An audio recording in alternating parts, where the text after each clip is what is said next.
Queremos ayudar a que muchas personas puedan conocer más de finanzas, cambiar su chip y encontrar esa libertad financiera y retirarse como millonarios. Entonces, ojalá que lo que platiquemos ahorita sea algo que la gente realmente lo pueda usar. Estoy seguro que las personas que vean este video o que vean esto que estamos haciendo, en algo les va a cambiar la vida.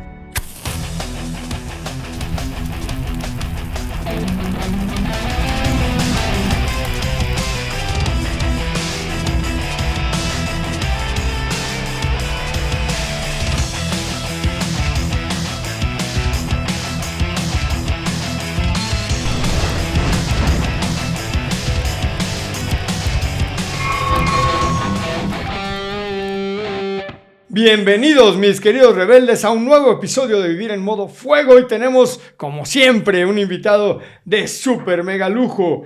Tenemos a Óscar Duarte, socio fundador de A Terceros Inmobiliaria, empresa que ha vendido más de 10,500 casas.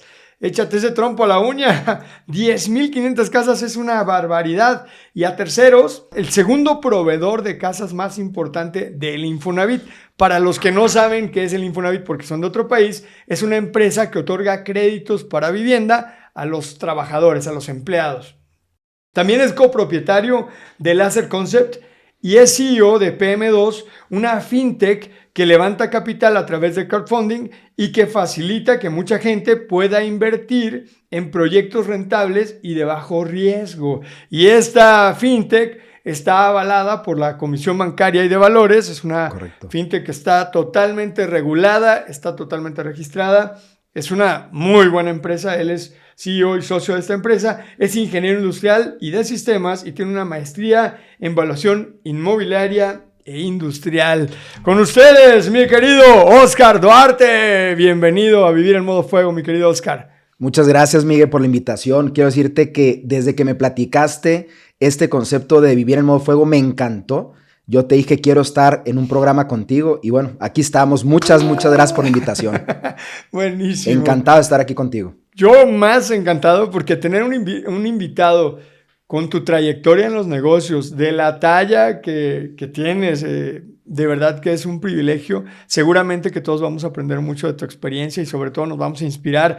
Te cuento un poquito. Vivir en Modo Fuego es un podcast que busca, el objetivo es inspirar a nuestra comunidad a través de las historias de éxito de nuestros invitados. Y sin duda que tu historia es de mucho éxito, de alguien que empezó muy joven en los negocios y que ha hecho cosas muy, pero muy grandes. Así que vamos a salir todos bien inspirados de aquí. Híjole, muchas gracias. La verdad es que me siento complacido y encantado de compartirles mi historia y que pueda servir de inspiración para muchas personas de saber que puedes lograr lo que te propones. Y bueno, encantado de compartirles un poco de lo que yo me tocó vivir. Eso. ¿Quién es Óscar Duarte? Mira, Óscar Duarte es una persona muy apasionada, que le encanta vivir en familia, que le encanta hacer cosas con su familia. Soy un padre de 4 hijos, felizmente casado. Me casé, y te lo tengo que decir, muy joven, a los 18 años, y desde muy temprano me tocó empezar a pedalear en esta vida. Me considero una persona que he logrado las cosas que he querido. He logrado tener esa libertad financiera que todos queremos desde temprano. Yo creo que desde los 35 años me empecé a retirar. Y retirar lo digo entre comillas porque soy un apasionado de los negocios, me encanta. Y creo que encontré en PM2, que ahorita vamos a platicar de esta plataforma, un lugar donde me encanta porque podemos ayudar a muchas personas en el tema de la educación financiera, que es algo que necesitamos mucho en el país. Y también ayudar a no nada más en el conocimiento, a que lo hagan realidad, en inversiones, de una forma como ahorita lo vamos a platicar con una plataforma. Y bueno, te quiero compartir, al final de cuentas, yo, Óscar Duarte, soy una persona que me encanta el poder platicar con la gente, el poder compartir las historias. Yo te comparto que a mis 18 años yo me propuse en una ocasión que no importaba lo que iba a hacer, pero iba a buscar ser el número 1 a nivel nacional. En A Terceros me quedé en el segundo lugar, me faltó un paso, pero fuimos la empresa número 2 a nivel nacional de compra de inventario para Infonavit. Y ahora con PM2 tenemos un sueño y una misión. Queremos ayudar a que muchas personas puedan conocer más de finanzas, cambiar su chip y encontrar esa libertad financiera y retirarse como millonarios. Entonces, ojalá que lo que platiquemos ahorita sea algo que la gente realmente lo pueda usar. Estoy seguro que las personas que vean este video o que vean esto que estamos haciendo, en algo les va a cambiar la vida. Pues vamos a platicar mucho sobre los negocios que tienes y vamos a platicar también mucho sobre tu historia. Oye, te casaste a los 18 años. Sí. Qué locura. ¿Te casaste o te casaron? Fíjate, no, me casé. La verdad, dinos la verdad. No, mira, me casé y si te cuento un poquito, y esto es algo que no comparto mucho, pero lo quiero compartir ahorita aquí, te lo quiero compartir. Cuando un día me habla mi esposa y de repente me dice, Oscar, necesito platicar contigo. Y yo en la torre. A la madre. Tenía en ese tiempo 17 años. Mi ahora esposa tenía 16. Norma, a una persona que amo demasiado. Y cuando me dice que quiero platicar contigo, ya lo presentía. Ya sabías. Nos vimos en un lugar. Me platica y me dice, creo que estoy embarazada. Vamos a hacer una prueba. Y cuando llega el resultado de la prueba, antes de que llegara el resultado, te comparto que fui a la iglesia. Y le dije, Señor, por favor ayúdame que no esté embarazada. Hay muchas cosas que quiero hacer, no estoy listo para ser papá a los 17 años. Y te prometo que si no está embarazada, por 30 días seguidos voy a ir a la iglesia a rezar y a misa 1 hora. Y cuando me da la prueba mi esposa, no estaba embarazada. No estaba embarazada. No estaba embarazada. Y tú dijiste, uff. Tuve una oportunidad. Empiezo a ir a misa todos los días a las 7 en Hermosillo, Sonora, que de allá somos. Y mi mamá me preguntaba, oye, cabrón, ¿y a qué estás yendo a misa? ¿Qué hiciste? Y yo, no te preocupes, tengo pues algo que quiero hacer. Déjame, tengo algo que quiero hacer. Fui como por unos 15 o 20 días. Ya llegó un momento en que dije, Señor, yo creo que ya te cumplí. Ya fue demasiado tiempo. Me faltaron 10 días. Y como a los 2-3 meses me vuelve a llamar y me dice, Oscar, ahora sí, tengo que hablar contigo. Y en ese momento sentí que me iba a volver a decir lo mismo y en ese momento dije, esto ya es una realidad. Fue cuestión de puro trámite, vamos a hacer el análisis a una clínica y veo el resultado. Y veo que hice positivo y en ese momento decía, a ver, positivo es que es buena noticia, es que no está embarazada. Y me dice, no, Oscar, positivo es que estoy embarazada. Vamos a ser papás. Y desde ese momento le dije, no sé cómo, pero te prometo que voy a hacer lo mejor que pueda, te voy a dar lo mejor de mí y vamos a formar una bonita familia. Yo tenía 17 años, yo creo que a los 17 años muchas personas no sabemos lo que queremos, pero desde ese momento yo sabía que era la persona que amo, que es la persona que amo, que sigue siendo la persona que amo. Norma, ¿verdad? Norma, es correcto. Y desde ese día dije, yo quiero hacer mi vida contigo. Ya tenemos más de 21 años de casados. Y bueno, desde ese momento, que eran los 17, yo cumplo años en diciembre. Mi hija María Paula, que es la mayor, que ahorita ya tiene 21 años, nace en marzo. Y desde ese momento me tocó empezarle a pedalear durísimo y siempre ir contracorriente. Wow. ¿Qué soñabas? Híjole. Pero te faltaron 12 días, güey. Me faltaron. Te faltaron 12 días. Me faltaron. Dios dijo, no me cumpliste. No, yo tampoco, güey, órale. Pero seguramente ha sido una experiencia increíble porque además te ha ido súper bien. Y bueno, pues se te adelantaron las cosas y eso tiene sus implicaciones que ahorita las vamos a platicar. Pero bueno, lo has hecho muy bien. ¿Qué soñabas ser cuando eras niño? Híjola, qué gran pregunta. Te comparto que cuando yo era niño quería ser beisbolista profesional. ¿Ah, sí? Y espero, un buen beisbolista. Me tocó jugar torneos nacionales, internacionales. Muchos de mis compañeros llegaron a jugar en equipos importantes en México. En el norte, pues hay una liga que se llama la Liga Mexicana del Pacífico. Tengo un buen amigo de la infancia. Él se llama Maxwell León. Él sigue jugando béisbol profesional. Le mando un saludo. Espero ¿En qué equipo que vea. juega? Fíjate que malamente ahorita no sé en qué equipo juega, pero ha jugado mucho tiempo, jugó con los Tomateros de Culiacán, jugó también con Hermosillo. Los Tomateros es un equipo de los más reconocidos, pero ¿no? el mejor son los Naranjeros de Hermosillo. ¿Ah, sí? No, lo tengo que decir, es el equipo de la ciudad donde yo nací, de donde soy, Ajá. y ha jugado con muchos equipos. Ha tenido una muy buena carrera. Yo creo que ya por la edad probablemente le quede poco tiempo. Y era tu amigo y él... Amigo de la infancia, inclusive su papá, que es Maximino León, él fue un beisbolista profesional, jugó con los Bravos de Atlanta, y él fue mi primer entrenador. Entonces, desde ahí empecé a jugar béisbol, me fue muy bien, me encantaba. Yo quería ser beisbolista profesional, pero bueno, llega la secundaria, empiezo a conocer a amigas, empiezo a tomar desde temprana edad. No está bien que lo diga, pero empecé probablemente desde los 15 años. Y en ese momento me separé del béisbol y después tomé la decisión y dije, ya no quiero ser beisbolista, ahora quiero ser empresario. ¿Sí? ¿Y por qué por qué cambiaste de beisbolista a empresario?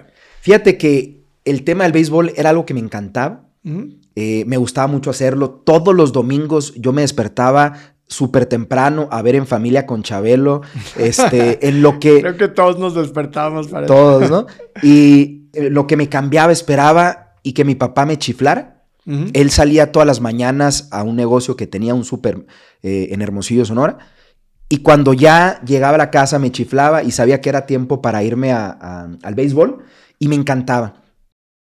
Pero ya después entendí que el béisbol era algo que me gustaba mucho hacer, pero lo veía algo complicado.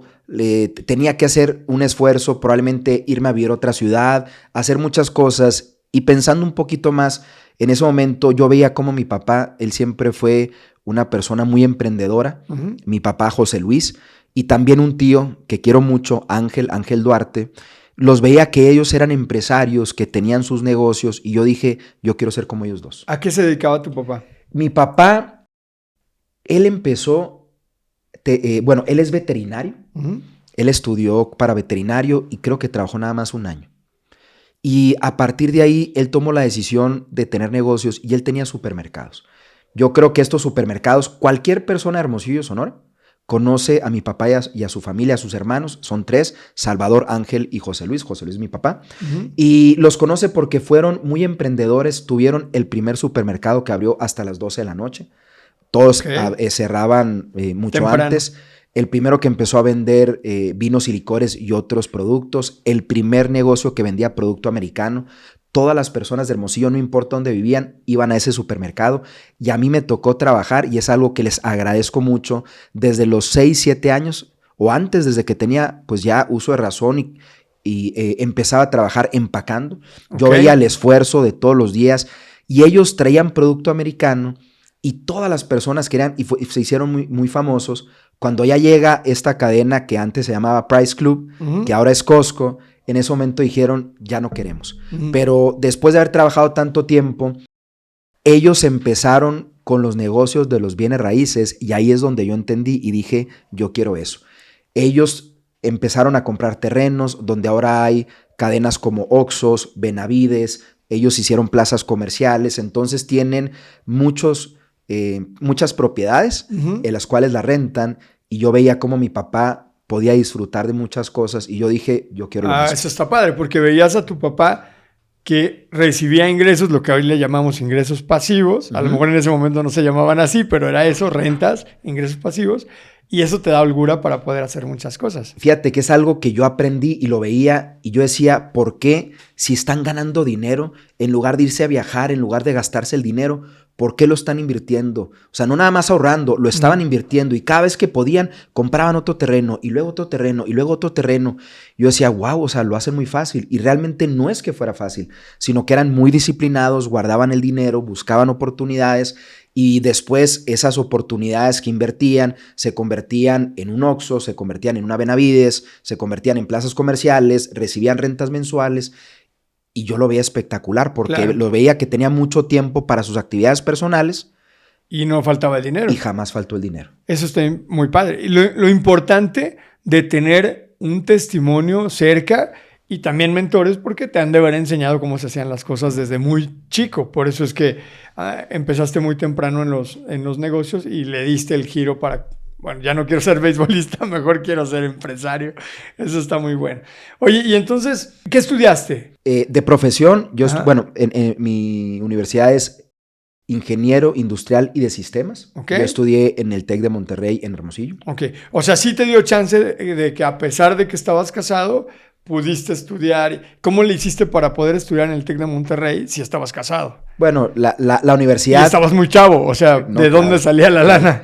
La universidad me la pagó mi papá. Ok. O sea, él me dijo, mijito, tú haz lo que tú quieras, no te preocupes, yo me voy a encargar de pagar tu escuela, yo me voy a encargar de ayudarte con, aunque sea un poco semanal, Ujú. y la verdad es que le agradezco porque ese poco semanal, que a lo mejor eran 1,000, 1,500 pesos, pues para mí a veces era comprar los pañales, la Ujú. leche.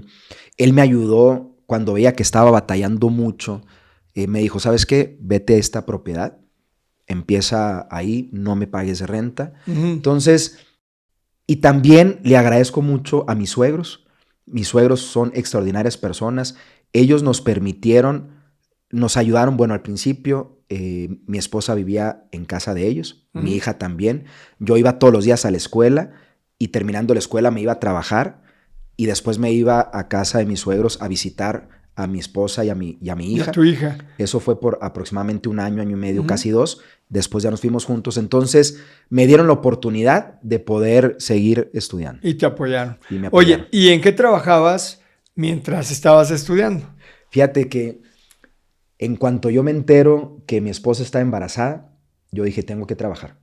Hice lo que ahora yo creo que ya no existe, las solicitudes de empleo. Fui a una papelería, compro 50 solicitudes de empleo, las elaboro todas y me fui caminando desde mi casa. Dije, voy a trabajar en un lugar donde me puedo ir caminando porque todavía no tenía un carro. Ujú. Y me voy a ir caminando a todos los negocios y dejé en restaurantes porque dije, si tengo que ser mesero no importa, entonces es más, quiero ser mesero y fui a un restaurante que ahora es súper famoso en México que se llama Los Arbolitos de Cajeme. Ok. Es un restaurante de mariscos que tiene muchas sucursales en el país, pero ahí voy y entrego la solicitud y me fui entregando en muchos lugares y dije, hasta esta calle, que es una calle que se llama Reforma, tiene que ser antes de esa calle Reforma. Para que no te quedara lejos. Para que no me quedara tan lejos. Y en uno de los lugares, un lugar que se llama Sport Time, que era una tienda que vendía tenis y artículos deportivos, ahí me dieron trabajo, empiezo a trabajar. Mi papá ve que estaba batallando, que no me alcanzaba. Y fíjate, fue uno de los primeros aprendizajes importantes, bueno, no de los primeros, pero un aprendizaje súper importante que tuve en la vida porque llega mi papá y me dice, a ver, mijito, veo que estás batallando, te voy a ayudar. Me dice, te voy a poner un pick-up, yo te voy a pagar la gasolina Ujú. y tú puedes vender un hielo que a él le sobraba porque él también tenía expendios. Ujú. En Sonora es muy común el que haya negocios que solamente vendían cerveza, vinos, licores, Ujú. y él tenía sus propias máquinas de hielo. Era por ahí por septiembre, octubre, le empezaba a sobrar hielo, lo guardaba en un cuarto frío y me dice, tú no puedes tocar a ninguna de las personas que trabaja en los expendios, ellos no son tus trabajadores, ellos trabajan para los expendios, ellos ya tienen su actividad, Ajá. pero tú puedes llegar, agarras el hielo, vas y lo vendes y el te dinero, ganas una... el dinero que te quede es tuyo. Ok. No me creerás, pero no había pasado ni el mes o mes y medio y yo desde muy niño fui un extraordinario vendedor y le aprendí mucho a mi papá y a mi tío Ángel y tuve otros trabajos. Desde los 16 años ya tuve mi primer empleo formal en Blockbuster, que ahorita platicamos un poco más, y en ese momento empiezo a vender el hielo y no sabrás lo impresionante que me fue. Había sábados que si yo me despertaba con 0 pesos en la bolsa, terminaba con 20,000 pesos. Wow. Entonces, el sábado era el día que más se vendía el hielo, porque allá toda la cerveza, toda la gente le echa mucho hielo. Sí, claro. No hay un lugar donde te vendieran la cerveza sin hielo. Y entonces empecé a ganar tanto dinero tan fácil, que fue un primer aprendizaje porque se me hizo muy fácil ganar el dinero, no lo ahorraba, no lo invertía, hasta que llegó un momento que me dice mi papá, ¿sabes qué, Oscar? Estás ganando demasiado dinero, te me vas a echar a perder, y me asigna un sueldo de 5,000 pesos semanales. Ok. Que 20,000 pesos para mi edad Era mucho. era bastante dinero. Le dije, ¿sabes qué, papá? No, mejor lo voy a empezar a hacer por mi cuenta y empecé a hacer otra actividad. Ok. Wow. Fíjate que me gustaría hacer como una aclaración porque de repente hay gente que pudiera criticar el que te hayan ayudado en tu inicio y demeritar todo lo que has hecho porque tuviste el apoyo de tu papá al principio.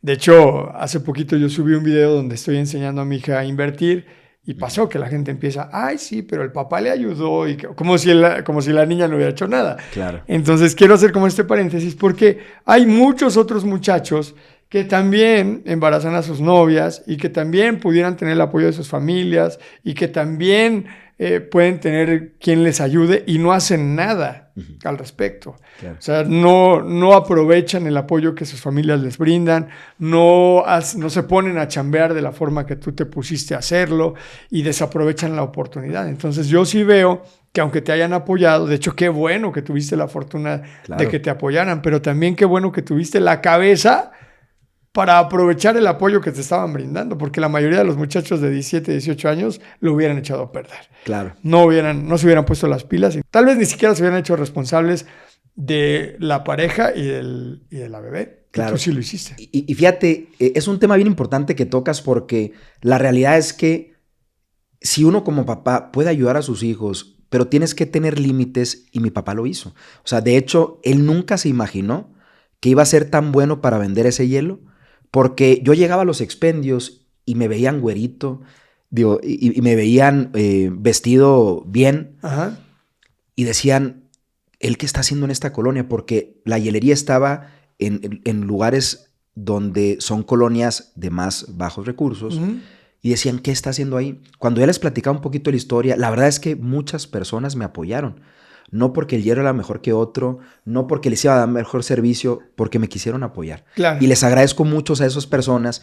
Pero el momento en que él empezó a ver que estaba ganando mucho dinero que nunca se imaginó, me puso un límite. Uh-huh. Porque él sabía que si ganaba más dinero, me iba a echar a perder. Y entonces sí me apoyó, me empieza a limitar y me siguió apoyando. Y la verdad, yo le agradezco mucho porque me siguió apoyando, pero en una cantidad un poquito justa, apretada, para que yo me tuviera que esforzar, que yo tuviera que trabajar, porque con el puro apoyo de él no lo hacía. Okay. Tenía que buscar lo mío. Y te comparto, fueron momentos muy difíciles donde cuando le digo a mi papá, ¿sabes qué? Ya no quiero estar en la hielería porque ya no quiero esos 5,000 pesos semanales. Yo voy a empezar a hacer lo mío. Empecé a hacer una revista que se llamó Tu Guía. Era una guía de restaurantes donde muchos empresarios restauranteros, cuando les platiqué la idea, les encantó. Me compraron la publicidad. Era una revista donde cada página era un restaurante, venía su menú y venían cupones. Y la gente compraba esa revista y podía ver las opciones de restaurante. Estaba muy padre, bonito diseño. Y empiezo a recibir dinero y me lo gastaba. Y empezaba pues a salir a fiestas. Quería seguir teniendo una vida que tenía cuando estaba en casa, pero ya vivía con mi esposa. Y te comparto que fueron momentos súper difíciles porque había días en que yo me despertaba, me iba a la escuela, me marcaba mi esposa y me decía, no tenemos dinero, bueno, no tenemos súper, no tenemos leche, no tenemos pañales. Y yo no quería ir a pedirle dinero a mis papás. Ya con lo que me estaban dando. ¿Pero qué hacías con la lana que ganabas? ¿Te la reventabas? Lo que pasa es que mucha me la gastaba. Tenía que gastar, pues, a veces en gasolina. Ya después compré un carrito para ir a la escuela. Tenía que empezar a gastar en muchas cosas, en medicamentos para mi hija, etcétera. Y había momentos en donde ya me gastaba el dinero, pero ya no seguía generando ingresos de la revista, más que cuando la vendía. Okay. Yo vendía la revista en 100 pesos. Y entonces ya me había gastado el dinero de la publicidad. Y te comparto y te confieso. Ya no había para la revista. Ya no había lana. Y me iba al súper. Y fíjate, varias veces me tocó que yo le decía a mi esposa, no te preocupes, no traigo lana. Pero ahorita en lo que tú terminas de hacer el súper, voy a conseguir 1,000 pesos. Solamente te pido algo, le decía.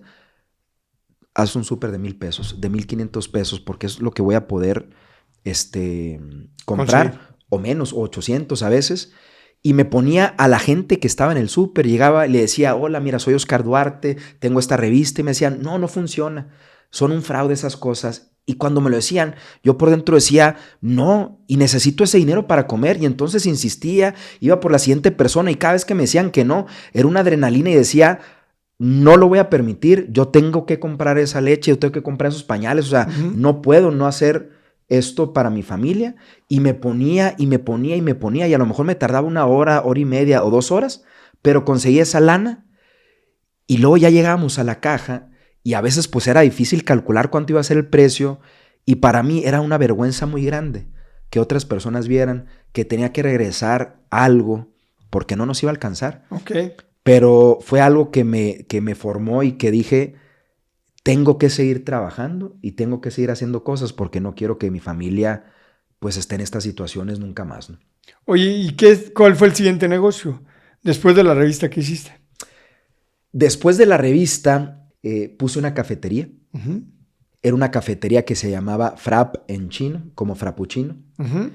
Voy con mi suegro y le digo, oye suegro, ¿me quieres apoyar? Sí, y no recuerdo la verdad es la cantidad, me da una cantidad, abrimos una cafetería. Antes de eso había trabajado un poco dando como una consultoría en una pastelería que era muy famosa en Hermosillo, la Casa de los Pasteles. Una gran persona, la dueña, y me dio la oportunidad de trabajar con ella. Conocí mucho, conocí el negocio y le dije, ¿me dejas poner una sucursal? Me lo permite, entonces pongo una sucursal de esa pastelería, pongo unos cafés y fíjate, y aquí te quiero platicar ¿Unos algo. cafés? O Perdón, sea, perdón, es una cafetería, no, es una cafetería con varios tipos de cafés diferentes y demás. Uh-huh. Y te quiero compartir y les quiero compartir a todas las personas que nos están escuchando que no llegaba la gente. Yo decía, tengo un buen café, tengo buenos pasteles, ¿por qué no llega? Okay. Y pasaba 1 día, 2 días y 3 días, tengo que hacer algo. Entonces me pongo a pensar y le digo a mi esposa, ¿sabes qué? Nos vamos a despertar tú y yo todos los días a las 5 de la mañana y nos vamos a poner a vender cafés en la calle. Y mi mamá me decía, Oscar, ¿cómo un estudiante del TEC de Monterrey se va a poner a vender cafés en la calle? Pues es lo que voy a hacer para que el negocio salga adelante. Y entonces sacar dinero. Me compro un mandil, una charola, mi esposa se ponía a preparar los cafés y yo salía con la charola y vendía los cafés en 10 pesos el café americano y en 15 pesos el café con leche, como un latte. ¿Dónde lo vendían? ¿En un semáforo? En un semáforo. Ah. ¿Que estaba cerca de la cafetería? Enfrente de la cafetería. Okay. Entonces estaba muy fácil porque yo terminaba de vender los cafés y me sorprendí cómo la gente me pitaba, me chiflaba porque los empezamos a vender en Hermosillo, hace mucho frío en el invierno, entonces hacía frío, nos empiezan a comprar los cafés y luego me decían, oye, y no puedes no me puedes vender el café con una dona. Entonces me empezaba a ir a las panaderías en la noche a comprar el pan que les quedaba del día, lo vendían más barato y eso me permitía el café americano y la dona o un pan dulce por 15 pesos o el café con leche y la dona por 20. Y era sorprendente cómo todos los días muchos clientes, todos los días nos compraban café. Inclusive hay un boxeador que es de Sonora, José Luis Castillo, un saludo para él. Él y su esposa me compraban todos los días muchos cafés y a veces me dejaban más dinero. Porque una propinilla. Una propinilla y híjole, para mí era buenísimo, pues, ¿no? Todo eso. Entonces, todos los días llegamos a vender tanto que dije, ahora voy a poner otro punto. Y entonces agarré otro semáforo. Y luego agarro un tercero. Llegamos a tener 4 semáforos. Y iba todos los días con el poquito dinero que me quedaba a comprar un termo más, a comprar un termo más, a comprar un termo más, a comprar una mesa. Y entonces llegó un momento en que ya teníamos más de 15 personas vendiendo cafés. Wow. Hasta que me llegan las autoridades y me dicen, esto ya no lo puedes hacer. ¿Y tuviste que cerrar? No, ya dejamos de vender, que era una venta de más de 5 o 6 mil pesos en 1 hora y media, 2 horas. Wow. Entonces era buenísimo para mí en ese momento, diarios. Claro. Ya el café se posicionó, ya empezaba a ir más personas y bueno, ya dejamos de hacer esa actividad y nos enfocamos solamente en desarrollar el café. Así es. Y wow, estuvo muy bueno. Sí. Oye, y después del café, y luego, ¿qué hiciste después del café? Fíjate que después de eso, llegó un momento, abro una segunda sucursal. Yo pensé que iba a ser muy fácil. Pongo anuncios en el periódico, me puse a buscar inversionistas, tuve conferencias. Me encantó que de verdad empresarios se dieron el tiempo a irme a escuchar, que les hiciera mi propuesta de negocio. Yo creo que la gente lo veía y decía, digo, le estás echando muchas ganas, pero no le encontraban pies y cabeza. Ok. Lo abro con el dinero que estábamos generando y me di cuenta, en ese momento dije, ¿sabes qué? Estaba estudiando esta carrera de ingeniería industrial. Dije, me sale una oportunidad para trabajar de un verano en una maquiladora, Magna se llama, es proveedora de Ford. Y entonces, y me llega una persona que me dice, te quiero comprar el café. Su hijo había pasado por una situación similar a la mía, embaraza a su novia. No voy a decir nombres porque es una familia conocida en Hermosillo, Sonora. Y me compra el café. Entonces yo adelante, se lo vendiste. Agarro la lana, pagué deudas, le pagué a mi suegro la cantidad que nos había prestado y me meto a trabajar en Magna. Y ahí fue una historia muy padre porque fíjate que cuando yo llego, me contratan por un programa que tenían con el TEC de Monterrey y yo tenía amigos que en ese mismo programa habían ido a Nogales y les pagaban entre 10, 15 mil, 17 mil pesos mensuales, dependiendo de la actividad que hacían. Entonces yo decía, bueno, pues a lo mejor al menos me van a pagar esa cantidad. Y cuando estaba en las entrevistas y cuando estaba en el proceso de capacitación, que fue por más de una semana, donde nos capacitaban varias personas en temas de seguridad, en muchas cosas, me dijeron algo, entre más ganas le echen, éramos varias personas, entre más ganas le echen, mejor va a ser su cheque. Ajá. Y te comparto que... O sea, era variable el ingreso. No, nunca nos dijeron cuánto iba a ser. Ok. Entonces, yo trabajé como por 2-3 meses. Yo tenía que poner de mi lana cuando la gasolina para llegar. Sí nos daban el servicio de camión. Nada más que pues daba varias vueltas y me tenía que levantar muy temprano, a veces a las 4:30 de la mañana para estar a las 6 en la maquiladora. Y nos daban cierta alimentación. Entonces yo trabajaba en el turno de la mañana, a veces en el de mediodía, a veces en la tarde. Le eché no sabes cuántas ganas.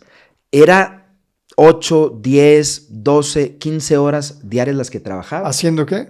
Cuando nos pedían que trabajáramos menos, nos pidieron hacer un proyecto donde cuando nos contratan nos ponen una persona y nos dicen, tienen que hacer ustedes un proyecto que tiene que ver con un mantenimiento, TPM creo que es el concepto, no lo tengo muy en claro, pero era como un mantenimiento preventivo a las máquinas. Nos piden que hagamos presentaciones, recorremos, y la verdad es que me encantó porque recorríamos todas las áreas, les dábamos las presentaciones, conocía a mucha gente. Y cuando ya llegaba el día en que se iba a terminar, yo llego con el que era mi jefe, le digo, me quiero quedar trabajando aquí, necesito de verdad el trabajo. En ese momento, ya mi esposa, antes de que yo terminara la carrera, ya estaba embarazada del segundo hijo. Okay. Es decir, mi primera hija nació en la prepa. Cuando yo estaba en la prepa, mi segundo hijo nació cuando yo estaba ya terminando la carrera. Okay. Oscar Daniel. O sea, ya tenías 2 17, y todavía no había salido de la escuela. Y todavía no salía de la escuela. Pero platicándolo con mi esposa, la verdad es que si ya habíamos empezado muy temprano, ya mi hija tenía en ese momento como 4 años, no queríamos dejar pasar más tiempo. Entonces, o sea, ya éramos una familia como a lo mejor personas hubieran vivido esa misma etapa a los 35. Pues claro. Yo lo tuve que vivir a los 21 en ese tiempo, ¿no? Entonces, voy con el jefe y me dice, discúlpame, pero no tengo algo para ti. Recorro con todas las personas, gerentes que me habían y directores de planta y todos me dijeron que no tengo algo para ti. Y el último día, cuando nos entregan el cheque, yo me esperaba por 3 meses pues unos 30,000, 45,000 pesos. No recuerdo la cantidad exacta, pero cerca de 2,000, 3,000 pesos. No. Cuando yo veo ese cheque, la verdad es que me solté como llorando en el interior. No quería llorar al exterior porque necesitaba la lana. O sea, ya tenía gastos de 2 hijos. Pero agarro el cheque y le digo a mi jefe, ¿sabes qué? Prefiero haber sentido que yo lo hice por pasión, porque es la forma en que yo sé hacer las cosas, y no que me digan que esto valió mi tiempo. Ustedes dijeron que dependiendo de las ganas, y yo creo que le eché no el doble, no el triple, mucho más de lo que ellos esperaban. Le regreso el cheque y me dice, Oscar, llévatelo. O sea, mejor llévatelo. Veremos qué podemos hacer más adelante. Me lo llevé, lo guardé, nunca lo cobré. ¿Nunca lo cobraste? No. ¿Y lo tienes todavía? No, la verdad es que en algún momento lo perdí. Lo quise dejar por olvidar. No quise pensar que eso era lo que que había generado, que me había ganado. Así que lo dejé y te comparto, iba llorando, pero berreando, como se le diría en Sonora, llorando del camino de la maquiladora a mi casa. Ese día me sentía como en depresión, estaba triste, me sentía dolido porque realmente yo quería el trabajo, realmente necesitaba el dinero, pero al día siguiente me despierto y digo, esto lo tengo que resolver. Agarro el periódico, empiezo a ver todas las opciones de trabajo y veo una que me encantó la redacción. Hablo por teléfono, me contesta una persona, Sonia, quien después fue mi jefa, y le dije, cumplo con todos los requisitos que ponen en el periódico con menos uno. ¿Cuál? Me dice, se lo digo en una entrevista. Ok, ¿cuándo me puede dar la entrevista? Vente en este instante. Ahorita mismo, en este instante. Me lanzo y le platico de las cosas que he hecho en mi vida. Y me contratan, pues no de inmediato, pero me pasan al siguiente filtro y luego al siguiente filtro. Y bien chistoso porque cuando faltaba ya el que me dijeran que sí, me dijeron que me tenía que presentar luego a trabajar. Y la familia de mi esposa, había una boda que era espectacular.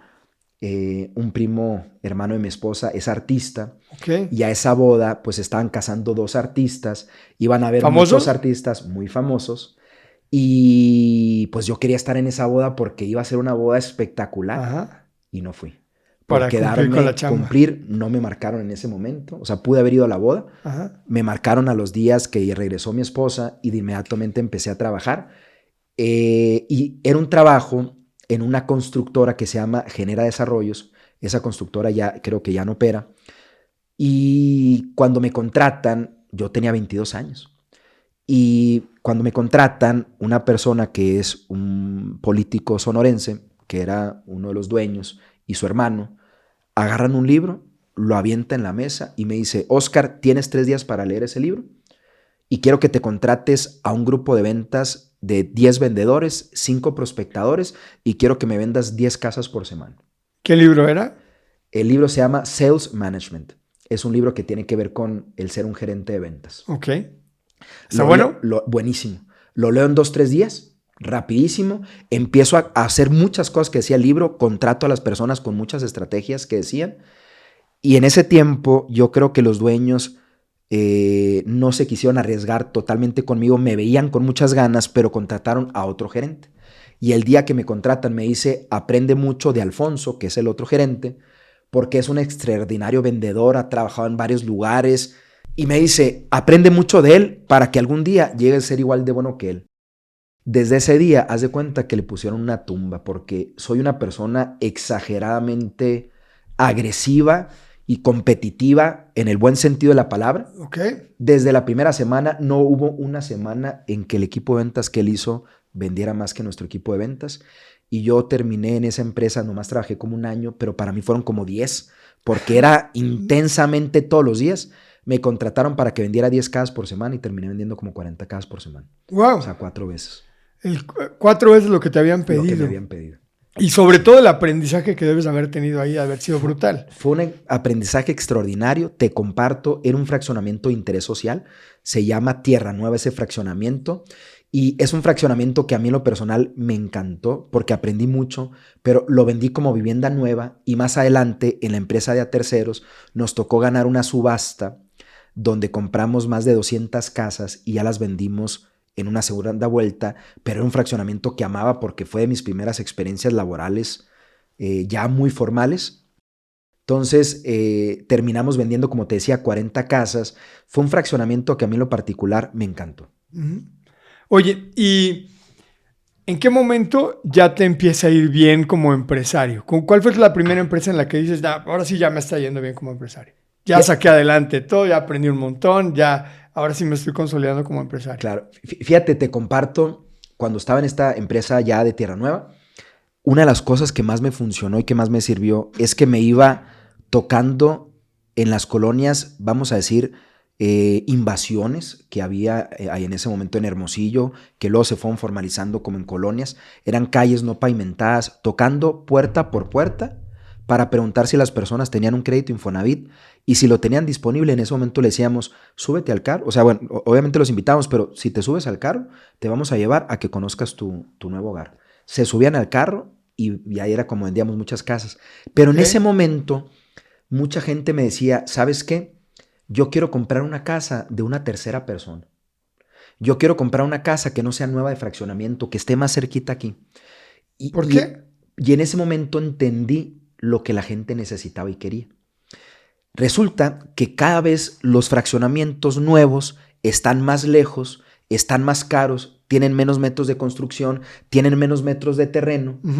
Y si hay una vivienda usada, es más barata, mejor ubicada, con más metros de terreno, más metros de construcción y sobre todo mejoras que le hicieron a la casa, claro, que la puede comprar un nuevo comprador. Entonces, en ese momento dije, aprendí mucho en el negocio en el que estaba, pasaron cositas que en lo particular no me encantaron y dije, quiero empezar mi negocio.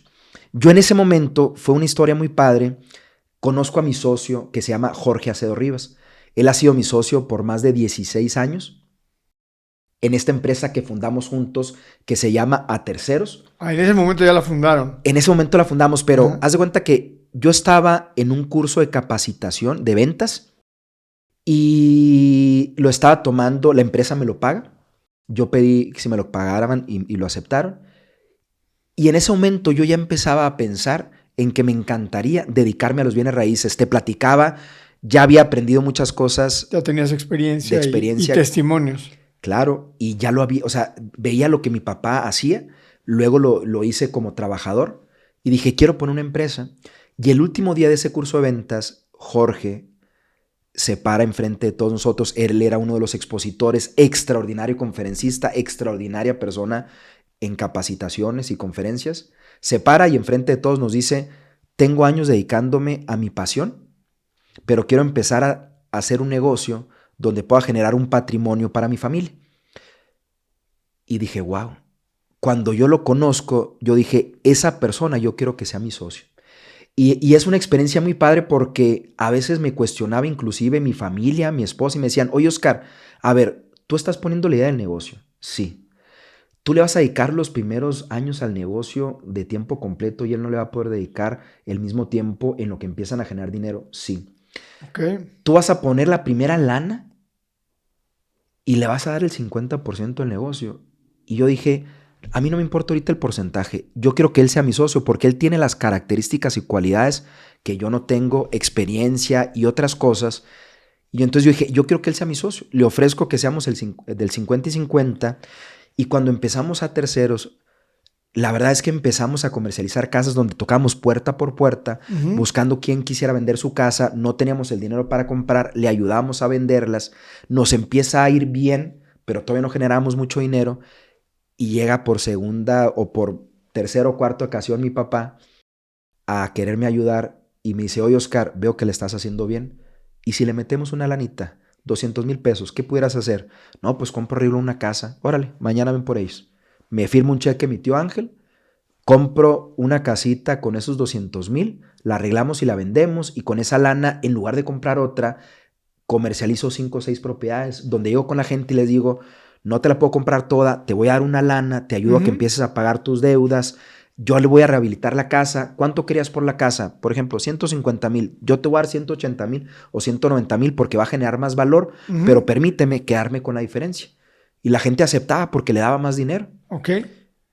Empezamos a vender mucho, la empieza a crecer, pero yo creo que fue hasta los 5 o 6 o 7 años que ya lleva Terceros, en donde ya nos empezaba a dejar un poco más de dinero para empezar a ya que me quedara, para empezar a vivir un poquito mejor. Y fíjate, y para contestar la pregunta ahorita que me hacías, siempre me ha gustado ser una persona creativa y le platico a mi socio y le digo, oye, estamos haciendo muy bien esto, ¿qué te parece si empezamos con un esquema de inversiones donde la gente pueda invertir? Y en el 2011, A Terceros la fundamos en el 2007, en el 2011 empezamos con este esquema de inversionistas, pero fue en el 2015 donde ya muchos inversionistas confiaban en nosotros y empezamos a voltear con Infonavit y le decimos, Infonavit, queremos participar en sus programas de subastas. te confieso Para que comprar casas de a montones, por muchas propiedades. para ya empezar a comprar casas de a montones. Llega la primera subasta y no nos permitieron participar. Okay. Habíamos llegado con el sobre, habíamos pasado todo el proceso. ¿Para cuántas casas compitieron? Iban a ser 300 casas en Obregón. Okay. Iba a ser la primera compra que íbamos a hacer. La íbamos a ganar. ¿Cómo es que el Infonavit te vende las casas a ti? Fíjate, sí. ¿Son las que recuperaron que no pagaron o cuáles son? Las casas que un derechohabiente, pues que la compra, que no la pudo pagar, hay diferentes mecanismos. A veces la entregan en dación en pago. Ajá. Y el Infonavit, con toda esa cartera que va juntando para poder hacer una regeneración donde no hayan fraccionamientos abandonados, la sacaba en programas de subastas donde empresas que teníamos experiencia en la compra y venta participábamos y eran subastas de 100, 200, 300 casas. Las compras, las rehabilitas y luego se las vuelves a vender a los que tienen créditos del mismo Infonavit. Es correcto. Okay. Es correcto. Queremos participar en la primera subasta y no nos dejaron. Uh-huh. Y fíjate, ese día yo le decía al gerente de Infonavit, oye, ¿por qué no me están dejando participar? Reglas de México. Yo creo que o quisieron ayudar en ese momento al otro competidor o vieron algún riesgo en nosotros. Nunca supe. Uh-huh. Pero no ese día tenía un coraje porque no me gusta que me digan que no. Yo decía, es que es una subasta que iba a ganar. Y ese día le dije a la persona que era el gerente de crédito en ese momento, no quiero mencionar nombres, pero acuérdate de mí, le dije, algún día nuestra empresa Terceros va a ser la mejor empresa en Sonora, la que más compre casas, la que más venda casas, pero la que mejor le brinde un hogar a las familias sonorenses. Eso está muy bonito. Sí. ¿Y cuánto tiempo les llevó que les aceptaran, que les dieran chance de entrar a hacer comprar casas en el Infonavit? Esa subasta que te platico fue en el 2010. Uh-huh. La primera subasta que nos permitieron participar fue en el 2011. Como unos 6 meses, 8 meses después. ¿Y cómo le hicieron para que sí los dejaran participar? Tuvimos que constituir una empresa. Porque en aquel momento íbamos a participar como persona física, que las reglas de la subasta lo permitían. Constituimos la empresa, le metemos un fondeo y en ese momento ya nos permiten participar. Ganamos esa subasta. Fue en un fraccionamiento que se llama Villaverde, que es justo enfrente de Tierra Nueva. Okay. Fue la primera subasta que compramos. ¿Cuántas casas ganaron? Eran 200. ¡Wow! Y la segunda subasta que ganamos fue Tierra Nueva, que fueron 300. Y, híjole, tener esos 2 fraccionamientos era espectacular para nosotros. Diseñamos estrategias de ventas y bueno, en ese momento fue cuando ya nos empieza a ir mucho mejor económicamente. ¿Cuánto tiempo te tardas en vender 500 casas que tenías en ese momento? Fíjate, las primeras 500 casas yo creo que nos tardamos como 1 año y medio, 2. ¿Con cuánta gente? ¿Cuánta fuerza de ventas tenían? Teníamos en aquel entonces como unos 10 o 15 vendedores. Okay. Teníamos una estructura de muchos trabajadores, de gente súper profesional en lo que hacía. ¿Cuánta gente formaba el equipo de Terceros? En aquel entonces éramos como unos 60. ¿Y ahora? Fíjate, qué buena pregunta. A Terceros llegó a tener a más de 300 personas en todo el país. Uh-huh. Y ahorita cambiamos nuestro modelo de negocio después de la pandemia y en la empresa yo creo que somos menos de 30. Wow. Menos de 30, pero venden más que antes. Sí. Somos menos de 30 directos que estamos en la parte estratégica, en las compras, en los procesos, pero cambiamos nuestro modelo de negocio y si hablamos de todas las personas que están involucradas, son más de 300, uh-huh. Nada más que ya no como colaboradores directos. O sea, no es nómina de a terceros, ya pero no hay otras empresas donde está la gente que le provee servicios a terceros. Y es un esquema extraordinario porque la gente que hace equipo con nosotros, ellos ya son empresarios y a mucha gente que fue colaborador de nosotros los desarrollamos como empresarios para que tuvieran su propio equipo, les pagamos mucho más, ganan mucho más, todos ganamos más porque hicimos algo mucho más eficiente donde en lugar de pagar muchos costos fijos, oficinas en más de 15 ciudades del país, rentas, luz, etcétera, mejor hicimos un modelo económico donde la gente gane más, donde ganen muy buenas comisiones y todos felices y contentos. Eso está buenísimo. Oye, a ver, me regreso tantito cuando estabas buscando tener este socio para hacer a Terceros. ¿Qué es lo que tú buscas en un socio? ¿Cuáles son las características ideales que estás buscando en una persona con la que quieres? Es un matrimonio. Claro. Y te quieres casar para los negocios. Te contesto qué buscaba en aquel momento y qué buscaría ahorita. Ok. En aquel momento yo tenía 22 años. Formé mi empresa a terceros a mis 22 años. Ahorita tengo 39 años. Y en ese momento yo buscaba a una persona que, número 1, tuviera experiencia. Número 2, yo buscaba a una persona administrada, o sea, que fuera un buen administrador y que fuera organizada. Okay. Porque yo me considero un extraordinario vendedor y soy bueno para administrar, pero no es mi principal perfil. O sea, no es lo más que yo desmadre quería. con las cosas. Fíjate, él me dice, yo soy el rinoceronte exitoso. Ajá. Y me dice así porque soy la persona que me pongo una meta y voy tras de ella, pero él es el que va ayudando a que no se rompa nada del desmadre que estoy haciendo. Ajá.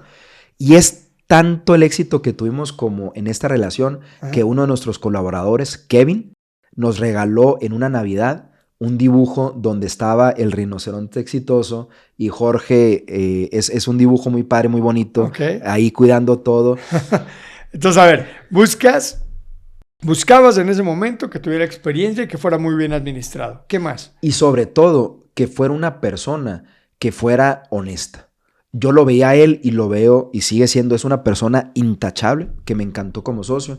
Eso es lo que yo buscaba en ese momento. ¿Por qué? Porque yo tenía todo lo demás. O sea, yo sabía cómo hacer el negocio, lo que tenía que hacer, el cómo vender, pero necesitaba a alguien que me ayudara a administrar el negocio. Hicieron buena mancuerna. Súper buena ¿Siguen mancuerna. siendo socios? Seguimos siendo socios. Okay, después de más de 16 años. Funcionó el matrimonio. Funcionó. Hemos tenido altibajos. ¿Y sabes por qué funcionó?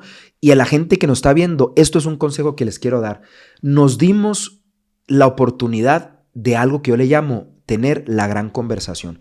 ¿Y qué es la gran conversación? Es esa plática en donde no sucede de la noche a la mañana, donde primero tienes que conocer un poco más al socio, pero es ese momento en donde platican de cosas tan importantes en muchos giros. Primero, en el tema de recursos humanos. ¿Qué es lo que quieres para tu equipo, para la gente que va a estar en la empresa? Porque él tiene una forma de pensar, él es mucho más grande que yo. Él es del año 69, no sé cuántos años tenga ahorita, lo podemos calcular, pero me lleva varios años. Yo soy del 83, me lleva... Tiene como 54, 55, y a lo mejor hizo mal la cuenta. Entonces, él tiene una forma de pensar y otra. ¿Qué queremos en tema de tecnología? ¿Qué queremos en tema de, por ejemplo, las decisiones de la lana que vamos a generar, de las utilidades? ¿Y sabes qué es lo que hacíamos? Nos juntábamos todos los sábados a las 7 de la mañana en el McDonald's para empezar a tener esta gran conversación y después planear lo que queríamos para nuestra empresa. Después nos dimos cuenta que comer todos los sábados a las 7 de la mañana un McDonald's pues no era muy saludable. Que digamos. Dijimos, hay que escoger otro lugar. Escogimos un lugar que era un buffet y salió peor porque comíamos ahora más. No, deberían haber ido a un Super Salads, un lugar más saludable. Claro. Oye, ¿y qué buscas ahora en un socio? ¿Es lo que buscabas antes? Es lo que buscaba ahora. Antes. Fíjate, ¿ahora qué buscaría? Ver, primero, una pregunta antes de qué buscarías ahora. Con tu experiencia, porque hay mucha gente que dice, no, los socios no. Socios, no. Las medias nomás en las mujeres. Por ahí he escuchado que dicen algunos. Claro. Las medias solamente en las mujeres. Medias de dividir a mitades, ¿no? El negocio. Hay gente que dice, no, es que las sociedades acaban mal, siempre te acaban robando, siempre te acaba pasando te peleas, acaba el negocio. ¿Las sociedades sí o las sociedades no? Para mí las sociedades sí. Y tiene mucho que ver con el perfil de la persona, pero yo soy partidario de que 2 cabezas o 3 o 4 piensan mejor que una. Y es cuestión nada más de estar dispuesto, así como el matrimonio, a ceder en cosas y entender que no eres único. Que tienes que darle su espacio, su momento, su lugar, pero para mí las sociedades sí. Ok, y entonces ahora, ¿qué buscarías o qué buscas en los socios actualmente? Claro, ya mi posición cambió. La verdad es que me encanta invertir en negocios. Ahora yo lo que busco es a 3 características. 1, una persona que sea muy apasionada de lo que va a hacer. Que sea algo que lo pueda hacer día, noche y tarde, que le encante, que le fascine. Número 2, que conozca muy bien, que sea un experto en lo que va a hacer. Y número 3, que no necesite vivir de ello. Ok. Porque en el momento en que necesite de ese dinero para vivir, va a cambiar muchas de sus decisiones. Claro.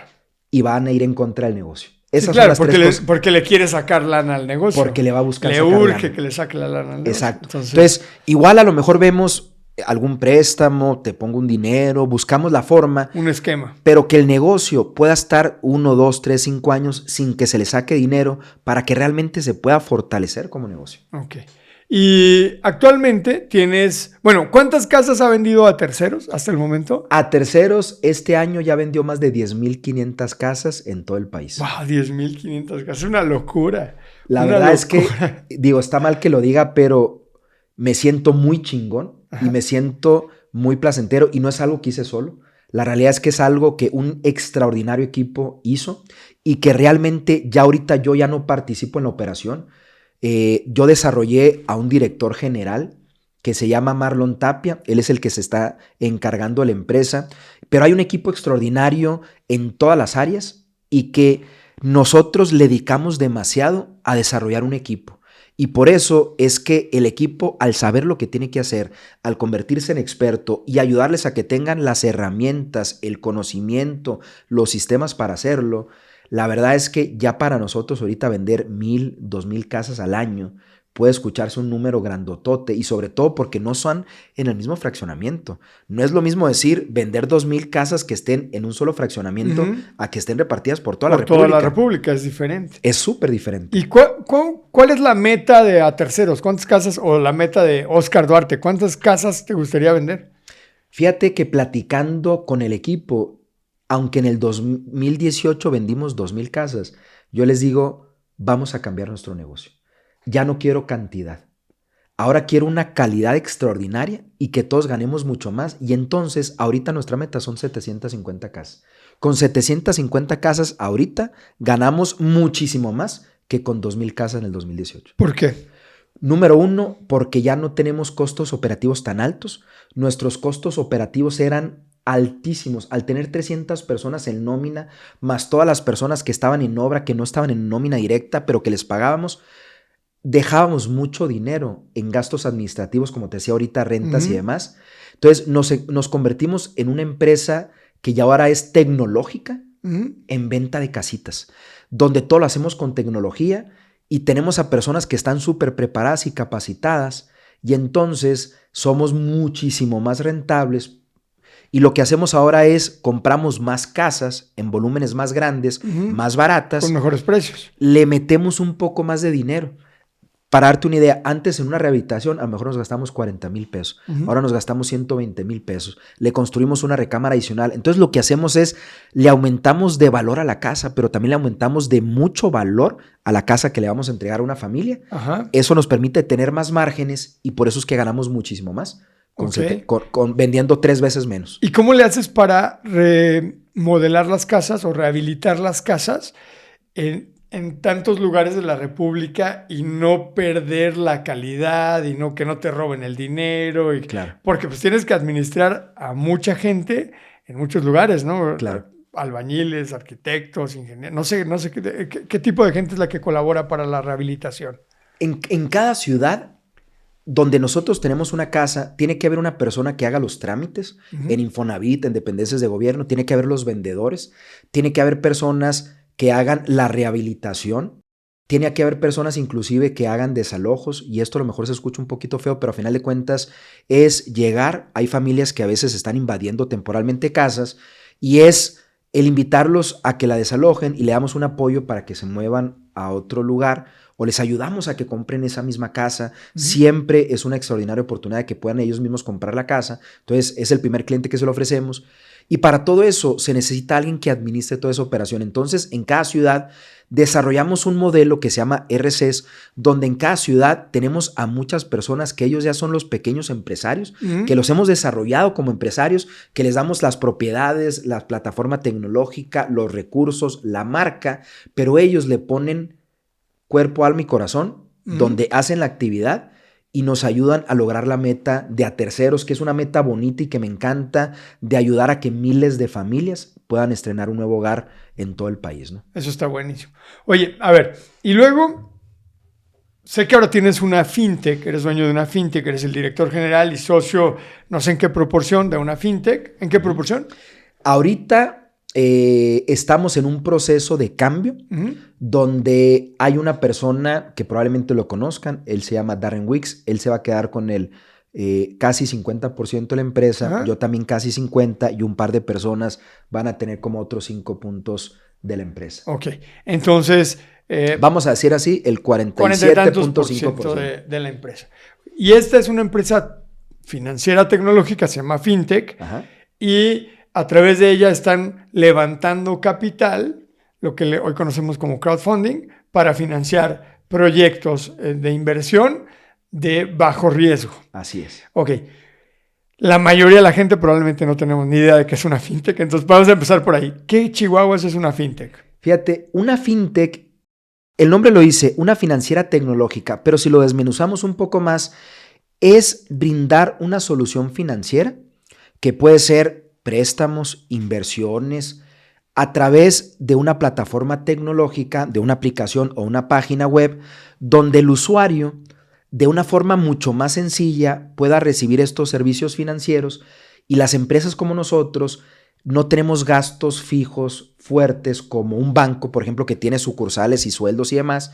Entonces, con tecnología, brindarle un servicio financiero, que en nuestro caso, lo que hacemos solamente es ayudar a que personas puedan invertir y poner su dinero a trabajar a través de la plataforma. ¿En qué invierten las personas que ponen su dinero en tu FinTech, en PM2? Ahorita tenemos 2 tipos de proyectos, más adelante tendremos más, pero ahorita en una de las cosas que invierten es en lo que a terceros hizo mucho tiempo, que es en vivienda recuperada, vivienda económica.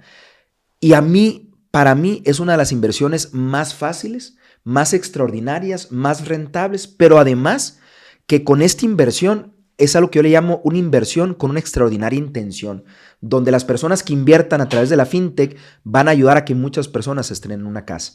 Eso está bonito. Está padrísimo. Y lo otro, vamos buscando proyectos que sean extraordinarios, que se vean exitosos, como un proyecto que se llama Darana, que ahorita tenemos en la plataforma, donde es una torre de departamentos, pero con conceptos muy padres, con alberca, con otras amenidades, y las personas al invertir pueden ser como copropietarios y generar ganancias por ese proyecto inmobiliario, ¿no? ¿Cómo se te ocurrió hacerte de una FinTech? Cuando nosotros empezamos a crecer en a terceros, cada vez teníamos la necesidad de comprar paquetes más grandes porque competíamos con empresas como Omex, Urbi, Ruba, que es una constructora extraordinaria que es de Ciudad Juárez, pero extraordinaria Ruba. O sea, grandísimas. Grandísimas, y nosotros éramos pequeños. Y entonces, empezaban las empresas grandotas a darse cuenta que si sacaban subastas de 500 o de 1000 casas, pues los chicos como nosotros no íbamos a poder participar. Y entonces, en ese momento nosotros dije, algo tengo que hacer, y me empiezo a poner de acuerdo con otros competidores y le digo, pues ¿cuánto traes tú? ¿Cuánto traes tú? Y levantábamos lana, y muchos inversionistas en Hermosillo me marcaban diario o cada semana para decirme, yo tengo 500,000, yo tengo 1,000,000, y llegamos a levantar mucho dinero de muchas personas que invirtieron a través de una SAPI que teníamos en Hermosillo. Uh-huh. Pero en ese momento me daba cuenta que no le brindábamos una buena atención al inversionista. Le generábamos resultados, les pagábamos rendimientos extraordinarios de hasta un 56% de rendimiento a ciertas personas que confiaron en nosotros, pero no les estamos brindando buena atención. Y en ese momento dije, yo quiero hacer una aplicación. Yo no sabía lo que era el mundo fintech.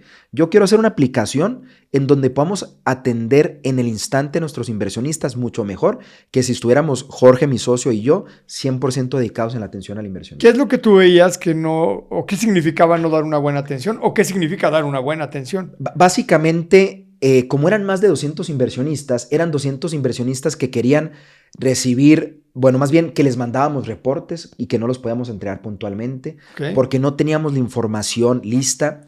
El poderles dar información de cuánto han invertido, de cuánto han ganado, cuánto rendimiento han generado, porque no teníamos esa plataforma para brindarle la información, y teníamos que tener a personas que estuvieran maquilando toda esa información, y por eso dije, no.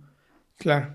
Esto que hacemos de una forma muy manual, que nos tardamos mucho y que no le estamos dando la importancia, porque realmente lo que ellos querían, más que una buena atención, que sí es importante, era resultados. Saber cuánto estaban ganando con su dinero y que estaba seguro, ¿no? Y en ese momento yo viajaba a 2 o 3 ciudades diferentes del país por semana. Aguascalientes, Ciudad Juárez, Gómez Palacio, Durango, Tepic, Nayarit, Oaxaca, en todo el país.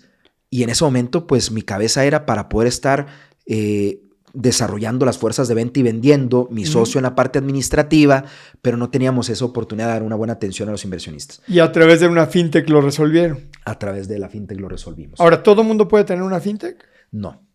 O sea, yo no puedo decir, ya, voy a hacer una fintech y empezar a levantar dinero, capital. No. Para tener una fintech es un proceso donde tienes que cumplir con un proceso súper riguroso, no nada más ante la Comisión Nacional Bancaria de Valores, que es la que organiza todo esto, pero tienes que pedir una autorización especial ante la Comisión Nacional Bancaria de Valores, pero también tienes que cumplir con la Conducef y tienes que cumplirla con muchos organismos más, donde te revisan manuales, documentos, procesos, tan detallado que tienes que, pero está padrísimo porque te obligan a tener cosas como, por ejemplo, tienes que tener un manual donde digas qué va a pasar si, por ejemplo, donde tú tienes tus servidores y la información en San Francisco y pasar un terremoto y se llegara a perder la información, cuál es el respaldo. Entonces, todo esto te obligan casi a que tengas muchas cosas que a lo mejor no se ven, pero que como inversionista puedes tener la tranquilidad de que todo está muy bien manejado. Ah, eso está bueno. Pero a ver, entonces, ¿por qué dicen que las fintech, o sea, ¿por qué presumes que es una fintech que está regulada por la Comisión Nacional Bancaria de Valores? O sea, si no se puede hacer una fintech solamente más que esté regulada, ¿no? Es correcto. Mira, antes de que empezara el proceso de la regulación, que empezó como en el 2017, 2018, habían más de 490 fintechs, porque a final de cuentas el concepto de fintech es, soy una plataforma que resuelve una solución, un problema financiero, ¿no? Ajá. Pero México estableció algo que es la ley fintech y es una ley que está padrísima, la verdad, para regular a estas entidades y que no cometieran problemas, fraudes, que se puedan convertir en problemas masivos y que personas perdieran su dinero, que perdieran lo que estaban con esta relación. Que se fueran con la lana en un clic. Que se pelaran, exacto. Entonces, al empezar a regularlas, muchas plataformas dijeron, no podemos. Porque la regulación exige el que tengas capitales como capital social para responder, que tengas manuales, que tengas personas. Por ejemplo, hay un puesto que se llama oficial de cumplimiento, que es una persona que se tiene que se obliga a que todo lo que dicen los manuales y lo que la ley te exige se cumpla.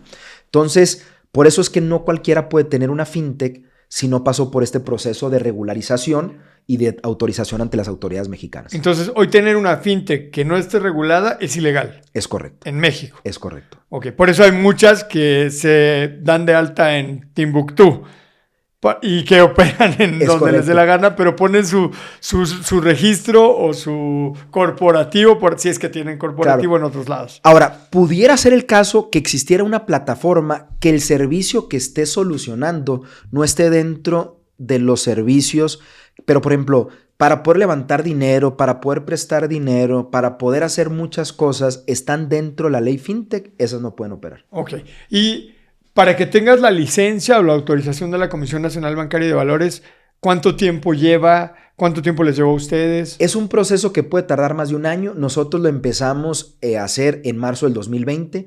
Empezó la pandemia, lo cual fue complicado y extendió el proceso. Así que a nosotros nos llevó casi 2 años, más de 1 año y medio, en poder tener ya la autorización de la Comisión Nacional. ¿Y eso es rápido o es lento? No, yo creo que fue un poco lento. Ya en la actualidad, yo creo que si alguien quisiera hacer este proceso, ahora todo depende porque si tienes el equipo adecuado, lo puedes hacer en 1 año. Si no tienes al equipo adecuado y a expertos, abogados, personas que conozcan la ley fintech, que conozcan de los manuales, te va a tardar más de 2 años. Ok. ¿Cómo garantiza PM2? Porque levantan capital, hacer microinversiones. O sea, entiendo que puedo poner dinero desde 1,000 pesos. Así es. Y entonces tienes muchísimos inversionistas, la cantidad de inversionistas que puedes tener ilimitada, porque todo el mundo puede poner aunque sea poquito. ¿Cómo respaldas y cómo garantizas que la gente no va a perder su dinero? O pregunto de otra forma, ¿la gente puede perder su dinero? Ok. Fíjate, en toda inversión hay un riesgo. Y yo creo que pudiera existir el caso en que la gente pudiera llegar a perder su dinero. Ok. Ahora, me regreso un poco y contestando. ¿Cuál es la seguridad? Todas las inversiones que PM2 pone en la plataforma son inversiones que tanto Darren, que es mi socio, y yo vamos a invertir en ellas. Oye. Nosotros invertimos de nuestro recurso personal. Es decir, y nosotros somos extraordinarios, expertos en inversiones y en bienes raíces. Entonces, eso es algo porque puede haber personas que conozcan de sistemas y que hagan una fintech, pero que sepan hacer un negocio exitoso con una fintech, no cualquiera. Esa es otra historia. Es otra historia. Una cosa es levantar el capital y otra cosa es que ese capital rinda y genere lana. Frutos y genere lana en otro negocio en el que lo vas a poner. Que esa es mi expertise y conozco los negocios. Entonces, lo primero es que analizamos los negocios y nos aseguramos que sean negocios donde tenemos un sistema tecnológico que revisa la empresa, el proyecto y al empresario. Y le damos calificaciones. Y si no tiene una buena calificación, no invertimos o no metemos ese proyecto en la plataforma. ¿Qué pasa si un proyecto pierde dinero y ustedes respaldan al inversionista? Porque finalmente los que escogen los proyectos pues son ustedes. Claro. Ahora, me regreso un poco. Nada más para terminar de contestar. Ahora, todos los proyectos, de alguna manera, hay una garantía inmobiliaria. Entonces, nosotros como PM2, en nuestro servicio lo que ofrecemos es que nosotros vamos a correr con el proceso jurídico, si tuviera que ser el caso, para que se recupere ese capital y que los inversionistas. Entonces, la probabilidad de que una persona en PM2 pierda su dinero es a lo mejor del 0.01%. Es muy, muy baja. Muy baja. Muy baja. Porque hay un bien que respalda todo el dinero que pusimos los que hemos invertido. Número 1, hay un bien que respalda. Número 2, tenemos otro tipo de garantías que dependiendo de la calificación pone el desarrollador.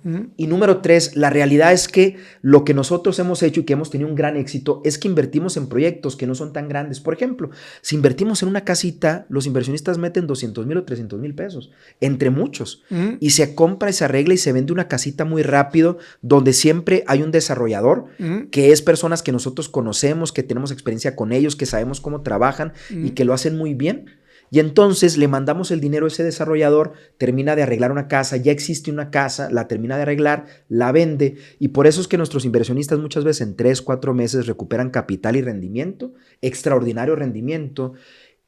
Ahora, si una casa se nos llegara a atrasar, en 10,500 casas, más de 10,500 casas que hemos vendido a terceros, que casas que se nos han quedado y que no hemos podido vender, no hay ninguna. Okay. Todas Todas se venden. Algunas van a tardar un poquito más de tiempo que otras, pero todas se venden. Entonces, ¿en menos de cuánto tiempo? En menos de, bueno, o el peor escenario. El 90% en menos de un año. Okay. Y no sé, a lo mejor 0.5% en más de 2 años, pero en menos de 3 años. Okay. Entonces, la realidad es que todo se vende.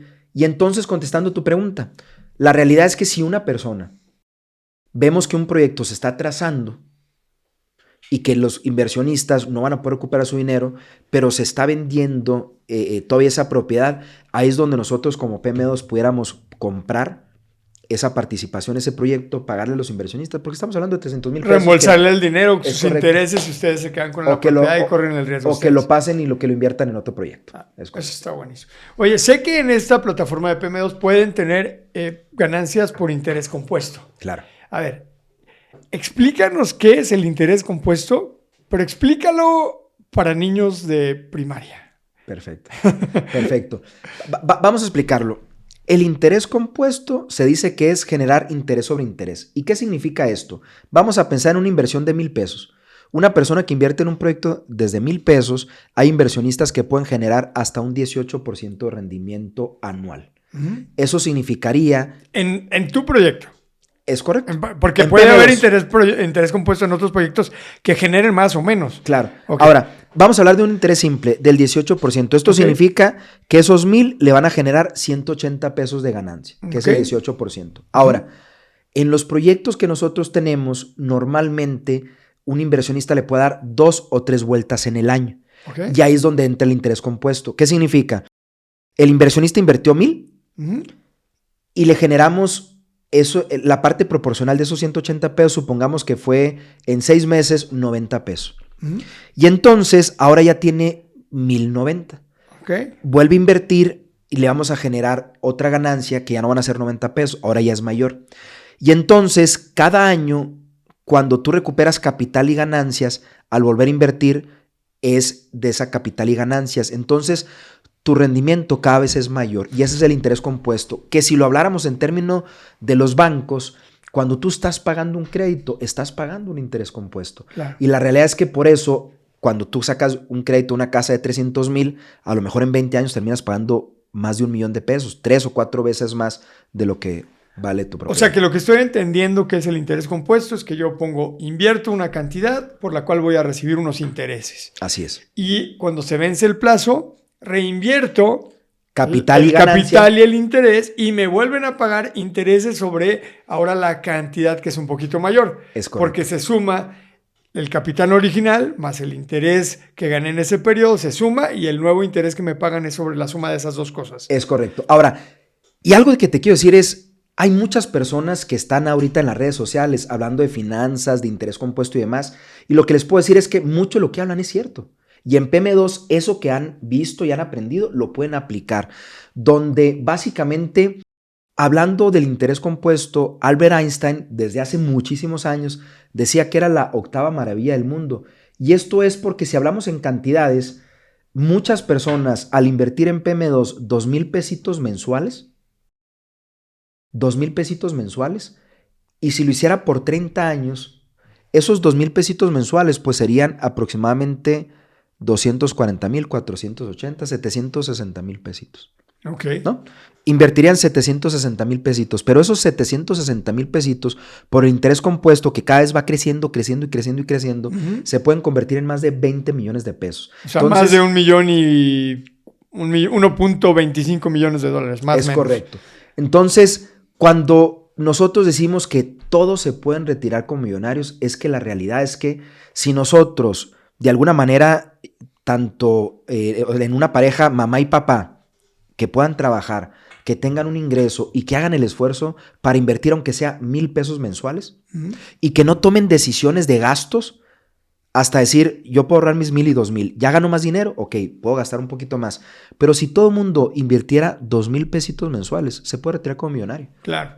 Es la magia del interés compuesto. Esa es la magia del interés compuesto. El problema es que hace falta mucha educación financiera. Porque esos mismos $1,000 yo puedo decidir invertirlos en una plataforma como la de ustedes o en muchas otras opciones que hay de inversión que también generan interés compuesto, pero me lo gasto por ahí dicen que en trago, en el Oxxo, en comida, en una fiesta, en un bautizo, en una primera comunión. Y es me lo acabo gastando de todos modos. Claro, y hay muchos estudios donde la realidad es que muchas personas se están gastando cosas de más, donde si le echaran un poquito de conciencia, sin dejar de vivir bien, sin dejar de hacer las cosas que le gustan, pero tomando ciertas medidas, todo el mundo puede invertir esos $2,000. Claro. Que digo, de alguna manera que tenga un empleo, que trabaje, todo el mundo tiene la oportunidad de invertir esos $2,000. Incluso hasta generarlos extra, porque puede ser que yo estoy muy atorado, que gano muy poquito, que gano sueldo mínimo, lo que sea, pero pudiera ponerme creativo para generar $1,000 extras y esos $1,000 invertirlos si tuviera la educación financiera. Claro, todos tenemos la oportunidad, y así como a mí me tocó vender cafés en la calle, o sea, de vender algo. Claro. Y generar esos $2,000, todos lo podemos hacer. Es cuestión de que busquemos alguna actividad que nos guste y ponerse creativos, claro. Oye, si yo quiero ser inversionista, ¿qué es lo que tengo que aprender? Porque mucha gente soñamos con ser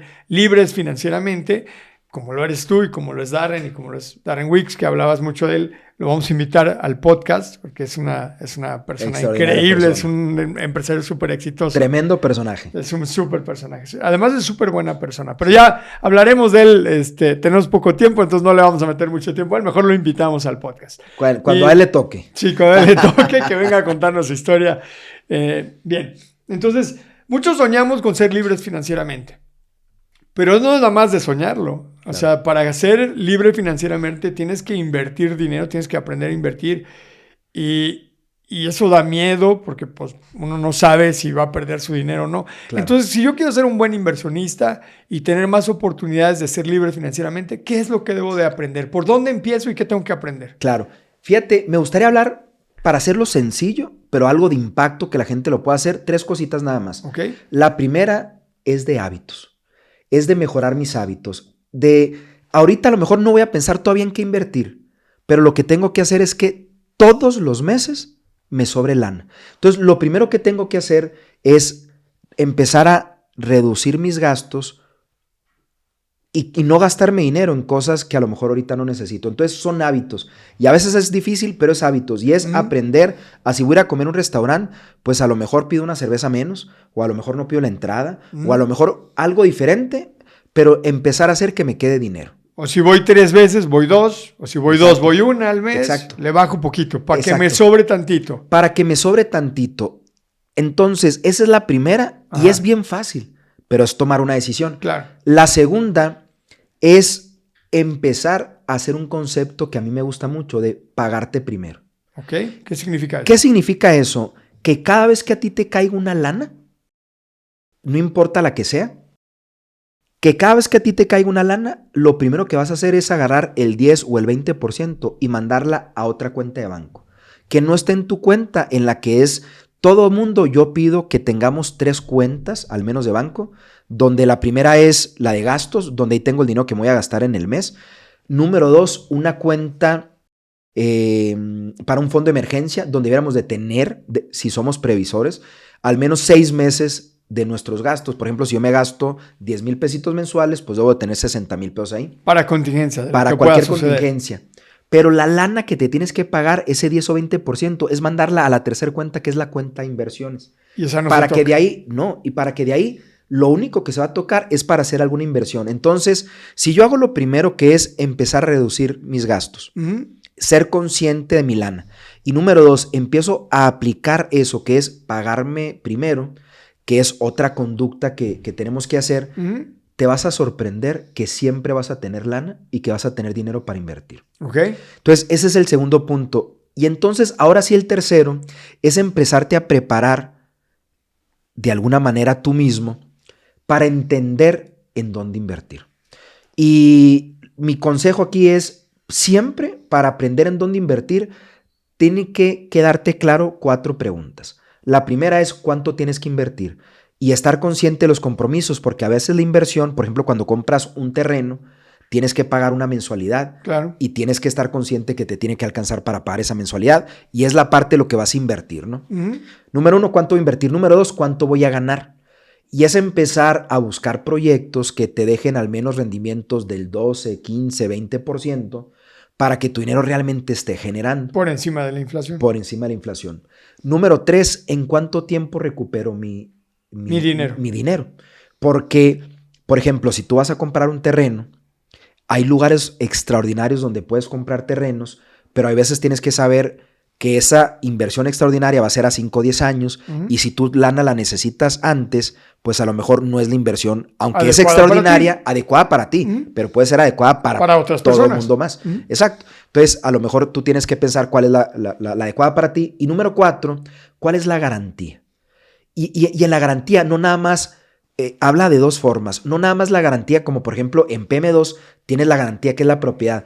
Pero también cuando hablamos de garantía es que tú conozcas que ese proyecto o esa inversión realmente va a generar dinero, que lo está ejecutando alguien que es exitoso en ello, que sabe cómo hacerlo, para que realmente se genere esa ganancia que tú esperas. Entonces, esto es algo que no lo puedes aprender de la noche a la mañana, que te tienes que entrenar, y mi principal recomendación es acércate a PM2. Y si no quieres acercarte a PM2, acércate a otra plataforma donde haya personas como nosotros que sean expertos en lo que hacen y que todo ese conocimiento que ellos tienen, tú lo puedes aprovechar al invertir en su plataforma, porque como lo decía, vas a invertir en proyectos en donde Darren y yo invertimos, donde sabemos que vamos a generar lana y entonces aprovechas del conocimiento de otras personas. Está buenísimo, muy buenísimo. Muy buenas las recomendaciones que nos acabas de dar. Ya tenemos poco tiempo, entonces vamos a entrar a la ronda de preguntas rápidas con Oscar Duarte. Tienes que contestar así lo primero que te venga a la mente, ¿ok? Perfecto. 1, un sueño que te falta por cumplir. Un sueño que me falta por cumplir. Yo quiero ayudar a que miles de mexicanos se retiren como millonarios. Y para esto falta 30 o 20 años, pero lo vamos a cumplir. ¿Qué superpoder te gustaría tener? ¿Qué superpoder? Poder entrar en la mente de las personas y ayudarlos a tomar mejores decisiones, porque a veces me gustaría obligarlos y no puedo. Estaría buenísimo. Estaría buenísimo. Les quitarías el libre albedrío. Sí, y sé que no se puede, pero me encantaría. Si fueras un insecto, ¿cuál serías? Uy, qué buena pregunta. Una mosca. ¿Por qué? Esa es la primera que se me vino a la mente, pero, híjola, yo lo que pienso de la mosca es que es un animal tan perseverante que lo puedes querer espantar, pero va a estar dale y duro en su objetivo. Ok. ¿Caricatura favorita? Los Thundercats. Un regalo que le pedirías a Santa Claus Un regalo que le para esta Navidad que ya viene. Wow. Híjola, qué buena pregunta. No lo sé. Una bicicleta. Ok. Lugar al que te gusta ir de vacaciones frecuentemente. Me encanta ir a San Carlos, una playa en Sonora. Ok. Personaje famoso al que te gustaría conocer. Personaje famoso. Ahorita me gustaría conocer a AMLO. ¿Te has hecho algún tatuaje? Sí, varios. Si de aquí al final de tu vida solo pudieras comer una sola cosa, ¿qué sería? Pizza. ¿De qué? Queso, peperón y champiñones, pero tiene que ser la orilla rellena de queso. Y la última, si te regalaran cualquier empresa del mundo, ¿cuál escogerías? Wow. ¿Puedo pensarlo un poquito o tiene que ser rápido? Pues son preguntas rápidas. Órale, Apple. Ok, súper. Esta fue la ronda de preguntas rápidas con Oscar Duarte. Buenísimo. Oye, ya casi para terminar, tengo 3 o 4 preguntas más. ¿Qué es el éxito para ti? Para mí el éxito es primero identificar algo que tú quieras, lo que tú quieras, y puede ser muy diferente para muchas personas. Y cuando tú ya identificaste eso que quieres, que realmente te hace feliz, que te va a hacer feliz a ti y a personas que están cercanas, es alcanzarlo y estar viviendo eso que te hace feliz. Ok. ¿Qué le recomendarías a las personas que son emprendedoras o que quieren ser emprendedores para que alcancen el éxito en los negocios? ¿Cuáles serían tus 3 recomendaciones? Primero, que se den un tiempo importante en algo que le llamo tiempo contigo mismo, para definir realmente qué es lo que te gusta y quieres. Lo primero es tenerlo claro, número 1. Número 2, que te acerques con personas que tú veas que tienen eso que tú tienes, que a ti te hace falta y que de alguna manera te puedan aconsejar. O sea, que busques un coach, que busques un mentor para que no vayas en el camino solo, sino que alguien que te acompañe y que te pueda ayudar con consejos, instrumentar para que puedas alcanzar eso que quieres. Y número 3, que todos los días lo que hagas, lo hagas con pasión.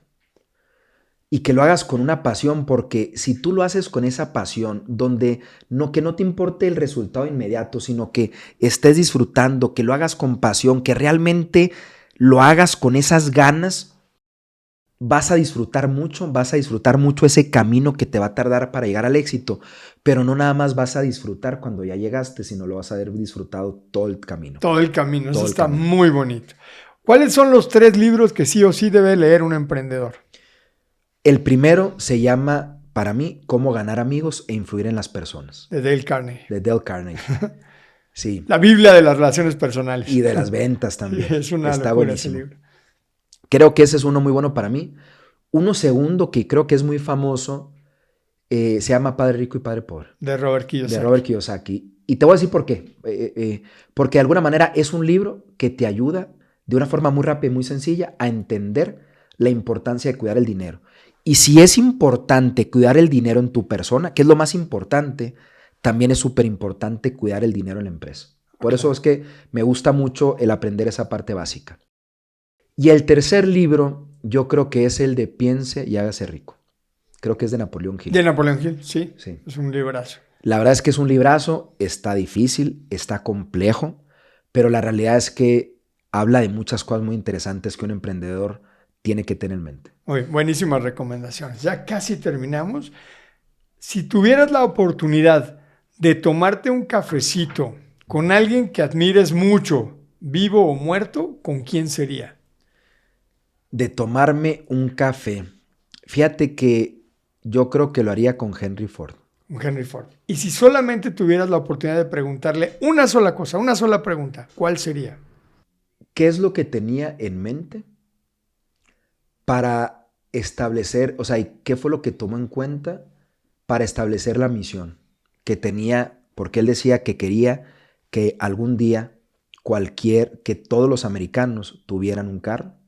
Y digo, no sé qué tanto falte y a lo mejor muy, muy poquito, pero, o sea, y cómo es que logró el tener esa visión de algo que no existía tanto y que es inventar un carro. No existía. ¿Por qué no? No existía. Digo, dicen que no fue la primera persona que lo inventó, entonces, o a lo mejor un vehículo de transporte, pero o sea, porque a mí se me hace muy interesante de cómo soñar algo que no existe, una necesidad que la misma gente no sabía que tenía, Ajá. pero la inventó, la desarrolló, la sistematizó. Y entonces creo que hay mucho más de trasfondo para allá porque puede ayudar a cualquier empresario a planear su sueño. Está buenísimo. Y la última pregunta. ¿Qué significa para Óscar Duarte vivir en modo fuego? Uy, me encanta ese concepto que tienes, Miguel, de vivir en modo fuego. Para mí es que todos los días vivas intensamente, que disfrutes todo lo que tienes, desde el tomarte un baño, desde el tomarte una taza de café, desde esta plática que estamos teniendo, que te agradezco y que me encanta. Un placer. Hacerlo con esa motivación, con esa inspiración, con esa pasión, para realmente disfrutar todos los días de tu vida. Quiero compartirte lo contrario de vivir a modo fuego. Es lo que todo mundo pone en una solicitud de empleo. Cuando le preguntan cuál es tu meta en tu vida o qué es lo que quieres ser, dicen ser feliz. Y perdonan, pero yo no mames.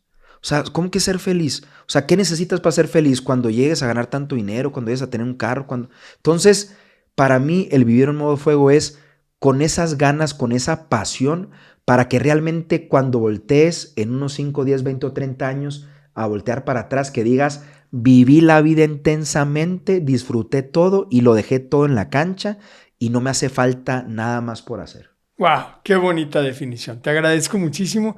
Gracias por haber estado aquí con nosotros. La verdad es que es muy inspiradora tu historia. Aprendí mucho. Eres una persona a la que quiero tener, por supuesto, cerca de mejor amigo, porque creo que contigo puedo aprender muchísimo y también creo que te puedo aportar mucho valor, porque luego la gente queremos nomás pedir. Claro. Conoces a alguien y luego, ay, a ver en qué te puedo ayudar, pero se trata de servir también. Entonces yo te ofrezco apoyarte, servirte para que logres tu misión. Y me encanta pues tu amistad. Gracias por estar aquí con nosotros y gracias por compartir tanto con nosotros para que podamos ser mejores emprendedores, mejores seres humanos, mejores personas. Gracias. Miguel, yo te agradezco y te quiero felicitar y reconocer porque se me hace muy bonito y te repito, este programa que tienes y este tema de definición de vivir en modo fuego. Y la verdad es una invitación a todas las personas que te escuchan a que realmente busquemos vivir así en modo fuego. Probablemente haya otras personas que te han dado otra definición, para unas personas puede ser algo, pero al final del día, para mí el vivir en modo fuego es el vivir como realmente quisieras vivir y que lo vivas ya. Entonces, el que tengas este espacio donde invites a otras personas, que espero que yo haya ayudado en alguna parte a la gente que nos está escuchando. Seguro que sí. Pero es el que realmente piensen y sepan que lo que quieran, que lo que se proponga, o sea, digo, en muchas ocasiones dices, lo vas a lograr. Sí lo puedes lograr, pero no nada más vivas por eso. O sea, es que tú tomes una decisión de disfrutar lo que tienes, de disfrutar tu vida, de ser agradecido.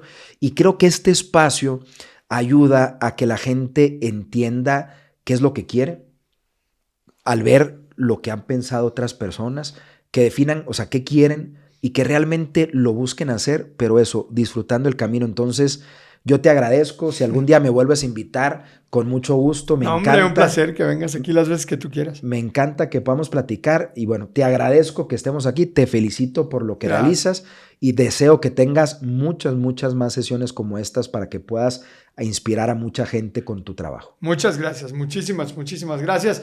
Pues ahí lo tienen, mis queridos rebeldes. Óscar Duarte. Una persona increíble que se atrevió a soñar en grande, que se embroncó por descuidado desde muy joven, se metió en camisa de 11 varas, como dicen, 17 años, ya con una niña, ya con una pareja, ya casado, antes de haber terminado la carrera ya con 2 hijos, o sea, muy jovencito se metió en un compromiso muy grande, del que muchas personas se zafan, corren, huyen, pero él dijo, yo le voy a entrar al toro por los cuernos, voy a sacar a mi familia adelante, lo hizo y se enfrentó a muchos retos, aprovechó la ayuda, las oportunidades que la vida le puso enfrente, muchos las desperdician, se las ponen también y no las aprovechan. Y no las toman. Él sí las aprovechó y con mucho trabajo, mucho esfuerzo y con muchas ganas de hacer algo muy grande, pues hoy tiene varias empresas, una de ellas que ha vendido más de 10,500 casas, es una locura, más las que se vienen, y hoy es dueño también de una fintech que está levantando capital para ayudar a muchísimas personas a poder tener inversiones con muy poquito dinero, que puedas empezar a invertir y que te eduques y que puedas tener rendimientos en inversiones de bajo riesgo. La verdad me parece maravilloso. Pues gracias, mi querido Oscar, por haber estado aquí con nosotros. Y a ti, mi querido rebelde, solamente me queda decirte que vivas la vida en modo fuego. Vive la vida en modo fuego a cada instante, mi querido rebelde. Gracias por dejarme ser parte de tu vida e intentar agregar un granito de arena para que tu vida sea más próspera y más feliz. Gracias por dejarme vivir mi propósito de vida a través de servirte. Te amo con todo el corazón. Nos vemos en el siguiente episodio de Vivir en modo fuego. Cuídate mucho. Adiós.